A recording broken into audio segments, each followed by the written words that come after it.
All right, good morning. Welcome in 6:30, March 28th for another safety focus of the week. This week's code of conduct is to strive to maintain a positive and professional image of ECI to our employees, our clients, vendors, subcontractors, and the public. Ben Dow, you out there?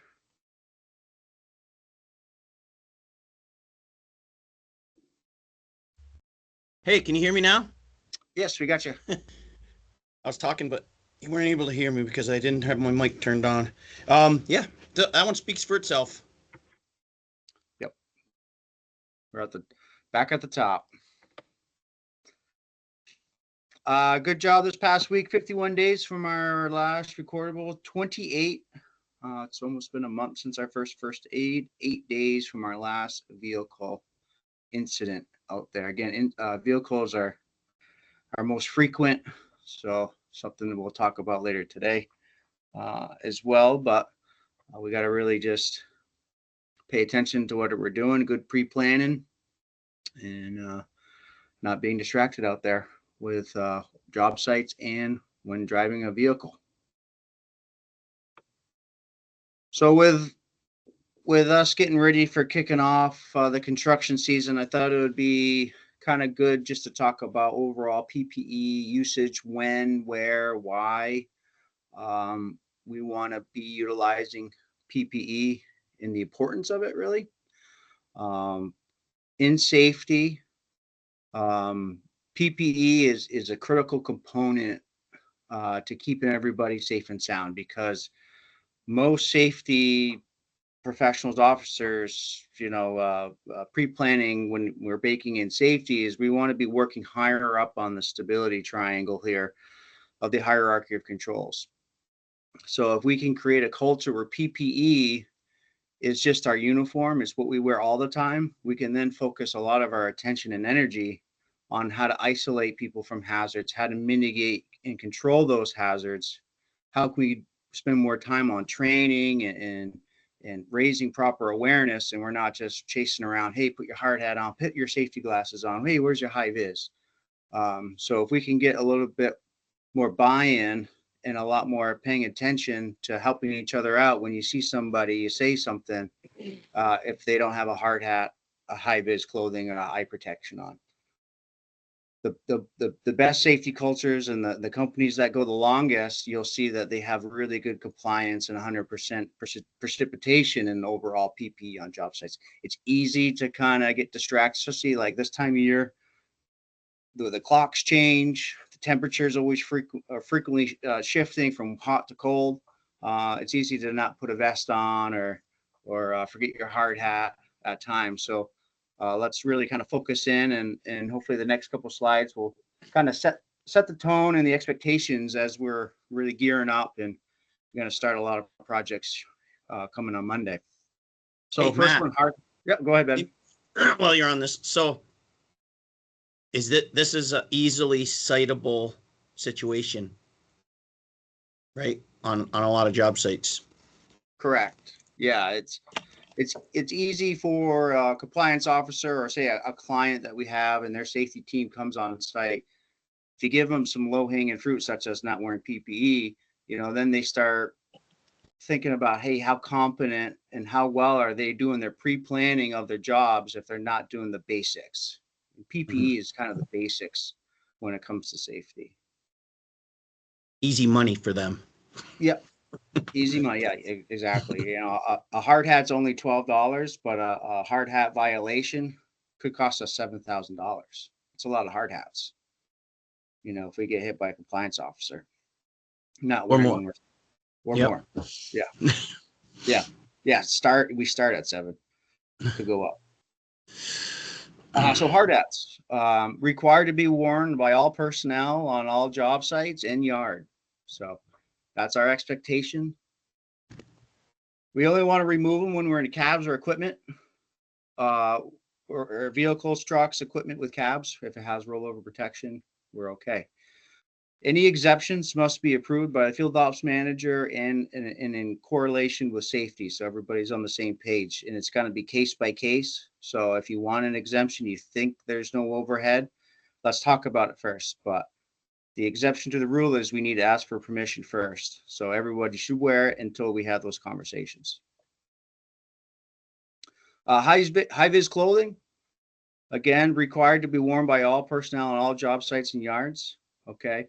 There's a different kind of high-vis. It all depends on where you're working. So if you're in the right of way of a roadway, doesn't matter, a private road, really any vehicle traffic, you need to have a class two on. So here in the yard, there's a lot of vehicles running around, especially in the backyard. We need to have class 2 on in the right of way of a railway or a roadway. We need to have class 3 at night. So those were the class 3 are the ones with the sleeves. So at night, make sure we have class 3. And during the day, if we're exposed to the interstate, you know, any travel lanes of 55 or greater, we need to have class 3 for the daytime. Again, only to be removed while on a truck or equipment. And there's really no exceptions when it comes to high vis. We want to be wearing it because being struck by or run over by a piece of equipment happens very frequently throughout America. And we want to be seen out there. So again, it's kind of part of our uniform. Let's make sure we're seen and wear that high vis. Lastly, eye protection. We do have a lot of eye irritation, foreign body struck in the eye. Every time that occurs, not only the employees dealing with sensitive eye issues or having a hard time doing their work because of having issues seeing and conducting the work, but also there's a lot of potential damage to the eye, and there is a lot of amputations or eye issues that arise because of so many foreign body in the eye. So eye protection is critical for you, for everybody. We want to be making sure that we're wearing eye protection when necessary. Okay, so it's nice to have them on all the time, but I know sometimes that's not feasible. You get a lot of sweat, you work hard, those things fog up from time to time, but we really want to be making sure that we always have eye protection anytime we're running a pneumatic tool such as jackhammering, rivet busting, electric tools such as drilling, cutting, grinding, any hot work that you see here in this photos. In this one, you can see Colby's, ripping some lumber. He's got his safety glasses on, and then you got some hot work down in Mount Purlieu. And again, anytime we have arc flash, we want to make sure we have the right type of face and eye protection to prevent our eyes from being injured due to the type of work that we conduct. Again, when it comes to PPE, the employer is responsible for providing it, and the employees are responsible for maintaining and putting it on. That's how it's written in the OSHA standard. So as we are employee owners, employee first, it's our responsibility to wear them. And then secondary owners, it's our responsibility to supply it. So hopefully we get some good buy-in this year, and we can all hold each other to account to making sure that we're wearing PPE properly on all of our projects. Anything to add, Ben? Yeah, when you were talking about the requirement for the hard hats, they're to be worn at all job sites and ECI yards. They can be removed when you're in equipment with a cab or a truck, and the exceptions are granted on a case-by-case basis, which is fine. We can have exceptions when it's warranted. And those are approved by a division manager with the approval of the safety director, which is you. So any exceptions have to be documented on the daily tailboard, and they only remain in force if we're in compliance with the VOSHA rules and any other safety concerns or regulations. Yep, well said. We'll talk about that again later today. Yep. That's all I have. Yeah. And with safety glasses and any other PPE, we carry a pretty wide variety. If what we carry doesn't work for you, that's not an excuse for not using PPE. It just means that you need to let us know that what we have readily available is not what works for you, and we'll find something that does work for you. We do have a lot of random ones that are stocked away for certain situations like that. So, yeah, we definitely don't want to get any of those. Even the minimum $7,000 fine for this one. It's crazy. Yep. And a lot of the PPE is so cheap. So, I mean, it's like, you know, a pair of safety glasses, you might be talking for the cheaper ones, $3, $4. For the more expensive ones, obviously, they're a lot more, but compared to $7,000, that's a lot of safety glasses. Yes, it is. Can you see my screen, you guys? We got it. So Matt, keep your eye open. I know that Beth wanted to say something about the wellness, and I told her, I said, well, if you can somehow get onto our meeting, I don't see her on. They do have a new person starting over there. I don't know what his name is, to help along with a lot of the physicals and stuff. So Okay. they're increasing their staff. Okay, you got the email of the week? Yes, we got it. Okay. All right, good morning. I guess the first order of business is the kickoff. We're having the kickoff meeting today. It's from 12 to 4. Everyone's invited and expected to attend. You use the job number for your specific group that you generally work under. I've listed the job numbers here on the email for ease, and also the cost code is OH9. And Sarah did check to make sure that each of those numbers do have OH9 in it. I think last time we did this, one or two of the jobs didn't have the option for OH9, so it's training. There will be lunch. I'm told there's going to be plenty of food, so come with a little bit of a empty stomach if you can, because I don't want to have way too much, and I want everyone to get a good meal. So that's going to be today at noon. It's going to be right over here at 99. And Tom, I did invite your dad. He's probably only going to stay for lunch, but he'll probably be first in line for the food. If he's not in line already, I mean, let's be honest. Yeah. So another announcement that we have is 401k meetings on the 4th, which is a week from today. Morgan Stanley is going to have one of their advisors on site again.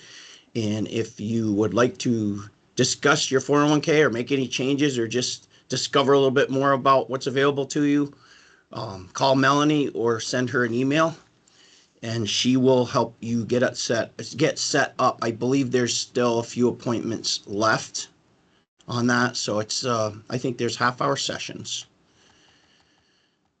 ESOP info meetings, I think we've had 80 so far, which is good. 80 of our employees, 80 plus.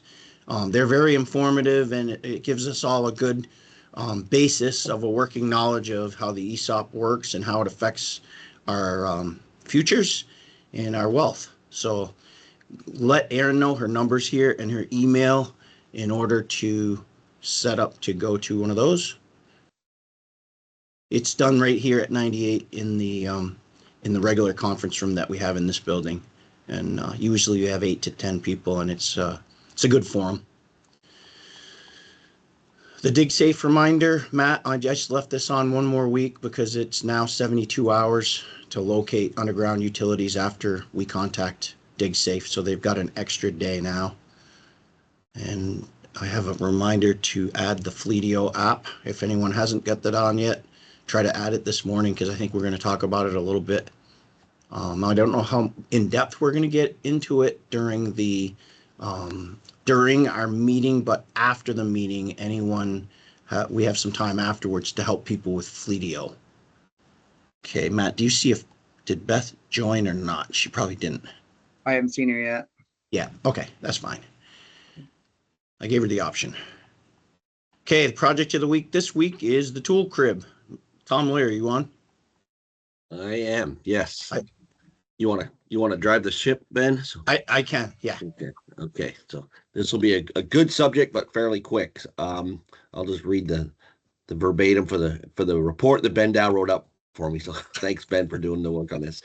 Our tool crib is critical to our operation. Having the right tools in good working order allows us to be focused on our mission and priorities. We are thankful for the dedication and commitment of the crib staff and the support team. Just like I'm very proud of those guys. They really do a super job out there. So thanks all the guys who partake in that, and gals. The ECI tool crib mission and philosophy: provide and support quality tools and supplies to ECI crews. Check that box off. Exercise professional, prompt, and efficient customer service. Check that box off. Maintain an organized and sensible stock of tools and materials purchased at a reasonable price. Check that box off, and heads up to, or hands up to Elliot on that. He's always way ahead of me on all that stuff, making sure we have what we need. So good job, Elliot. And this is kind of our mission here. An organized crew with the right tools will achieve the highest levels of safety, quality, and efficiency in their work. I think that captures exactly the mission that they're doing and delivering on. This is the entry door, and I just want to comment that that crib is open at 5:30 a.m. to 4:30 p.m. every day. So, except weekends, of course. And everyone has access when needed off hours. So we've got some great photos here. I'm going to go through. There's the two, the core crew, if you will, Elliot and Billy, keeping things moving out there. The Fastenal bins, the vending machines, these have been a really great tool for us, and we'll talk about this a little bit more in today's meeting, but it's helped us in many different ways, and we'll get deep into that later today. This is another vision of the smaller stuff, the weighted stuff that we have access to, and our high use, high consumable items are on hand pretty much always, unless something weird happens. And as of yesterday, we were delivered more vending machines yesterday. I think the plastic wrap is off and they're getting in place. So those will be filled up in the coming days. And probably in the winter months, we'll add additional vending machines around the ECI campus where it makes sense, where we can. That's three more. Correct. Yep. Wow. Nice. Yep. And we're going to, sometimes we'll have a mix of products in there for sure. This is a good one. You know, the fact that we keep everything that we need on hand, nails, screws, and bolts and all that kind of stuff. A lot of this is all about efficiency. So you guys and girls aren't having to run around, chase stuff when we've got it right here on hand. So please check with the crib when you're looking for any of those types of consumables. And our bench depth on all the accessories to all these tools is amazing. And actually, if you look through that crib, and then if you have the luxury to look through the back room of Got That Rentals or Essex Rental or Sunbelt, whatever, I think you'll find we are as stocked as most of the rental houses in this area for sure. So that's great on behalf of all of us here, for all of us for sure.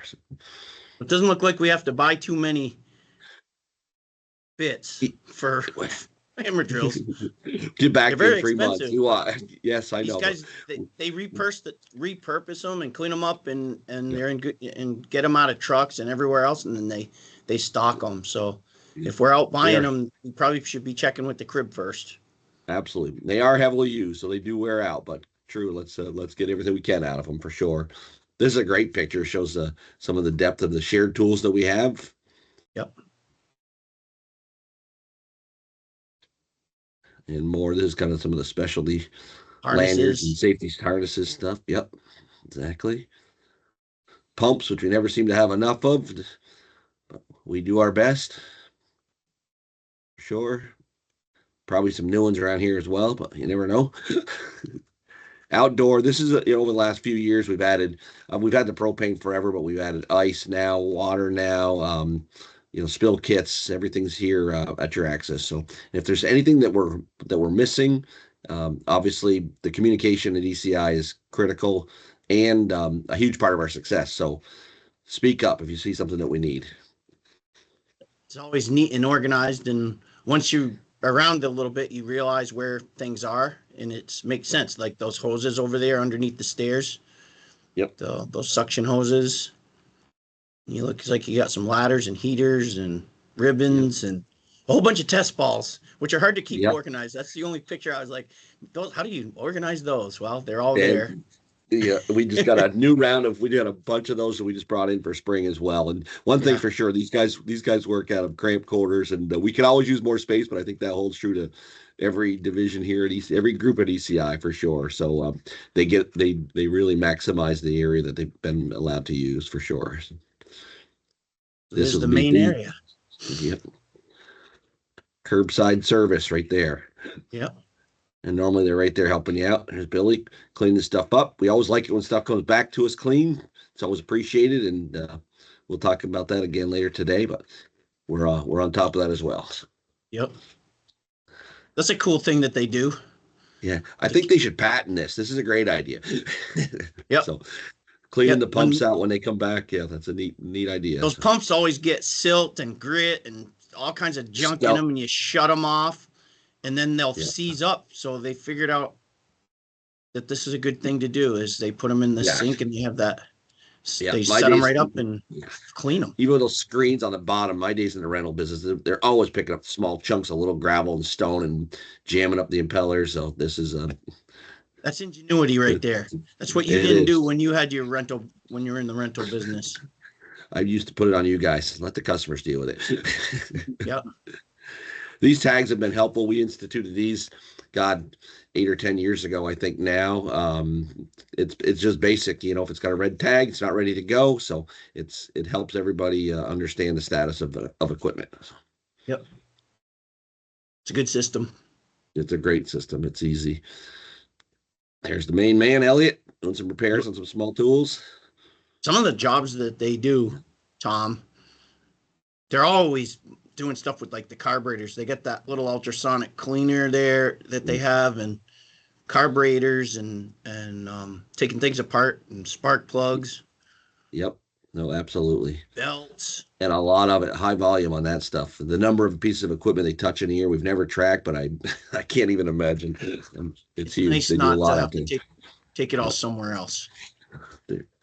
Here are some of the larger shared tools.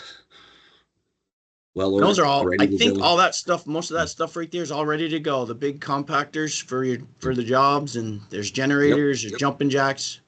I didn't see any red. I saw one red tag way over to the left, but all those were green. So that means they should be ready to go, right, Tom? Yep, absolutely. Those plate compactors get used heavily. We got more of those in the queue coming for this summer. So Yep. That's Elliot's advanced thinking I spoke about earlier. He's on top of all that for sure. I thought this was cool, Tom. I snuck this picture in. These are. repurposing cages of old generators. Yeah, that was I thought cool, that was for neat. sure. They took the old generator cages and then they built our own air dryers, for using the compressors, especially in cold weather, to get the moisture out of the air so that the tools don't freeze up. And I thought that was pretty cool. I'd never seen one of those before, and when I saw it, it's an ECI creation. Yep. Some of the tools that come out of there, the shared tools, have their own little nuances. The postal drivers or whatever, you name it, they all have, need an understanding of how to use them. And the guys in the crib are super, super with giving that direction. So if you have any questions, most of the people around here have used it and they're comfortable with it now. But if you're not sure, ask and they will help you. So, New stuff in there. new pumps. There's those new test balls I was just talking about. Oh, and a saw, like a nice saw. Without a diamond blade, but we got plenty of those in the next picture. Yep. Yeah. These, I just want to emphasize here, these are expensive. Everyone in concrete knows that. Everyone who's used it knows that diamond blades vary in price substantially. So we really, really want to leverage our purchasing power here. Get these through the crib every time that you possibly can. I know there's situations where you can't always do that because you're out of town or you need something and you got to keep the jobs going, and that makes sense. But when you can, get these out of the crib, please. Shoot for 100% of that would be good. So. I'm gonna get in trouble for the next one, Tom. So please, I'm not going near the crib today because they're Chico and Elliot, and they're gonna come after me for showing one of their. This is secret This is room. This is Elliot's house. It's not on site here, so don't go looking for it. So, Yeah, you're not gonna find but this. This exactly lends itself to what I've talked about a couple of times is the preparedness and advanced thinking of having what we need. And, we all lived through this COVID thing, and I'm glad it's in the rearview mirror, but there was a time there where even the simplest things were taking forever to get. And we jumped on that immediately, and just in everything, delineation tape, you name it. It's proven to be a great decision to get ahead of things for sure. So well done. So Hey, I was looking to see if Ken Pigeon was on. He's not, but if he was, I was just gonna tell him that this is the stuff that we bought some extra stuff on October 31st. Yeah. And there's that. So, good job, you guys, for sure. Thanks, Ben. So, Yeah. Anything Thanks, from Ben. Elliot or Chico or Billy or any of the other guys? there's some clapping hands. That's good. I found some old photos from 1979, which is kind of cool. And I love the old ECI stickers. I used to have one. See up on that Fiat Alice loader there, the ECI decals used to be bumper sticker size. You can see one up on top of the Fiat Alice loader. They got them from whoever made bumper stickers back then, and it said Engineers Construction. There was no ink on it, and then it said South Burlington, Vermont. Sarah Kirshner's sign wasn't even born yet.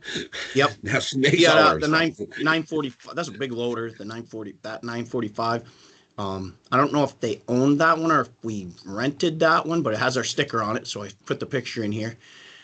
I do know that we owned this because this was our only excavator when I came to work for ECI. The JD 690. It doesn't have a letter because it's the original. And if you guys will notice, if you see any of these old machines, the cab was on the right-hand side on the oldest versions of the John Deere excavators, which was crazy when we got our first 595 that had the cab on the left. We thought that they had screwed up, the design, but they're all on the left now. Cab was on the right on this and on some of the old cranes as well. But that was a good machine. You just didn't want to try to track and turn because the tracks would come off and you'd have to let the grease out of the pistons. And Mark Nash and Mike Colby taught me how to put tracks on a daily basis when they would come off when I came here, because that thing was pretty worn by the time I got here. This is 79 and I came in 88, so they ran it. It looked a little bit old right there. And they ran it, I think we ran it through 1991. So that's the old 690. And then Fiat Alice was, we had a couple Fiat Alice dozers. That's a 21 right there. See, we had an 8B when I came here. Good old dozer. So it's kind of cool to find some of the old pictures and put them out there. No GPS. No electronics. These were some of these, although that was a hydraulic dozer. And I'm told that we had a cable operated dozer back in the early 70s that the guys ran. So, pretty cool. And they didn't have joysticks either. That one was a twin stick. You had to know how to run them. That's pretty cool. So I'll turn it back over to the safety guys. Thanks, Tom. Thanks, Ben. If you're watching a group setting, please send that over so we can capture attendance. Let's have a safe day. Let's have a great day. See everybody at noon. Yeah. Come hungry. Yes, for sure.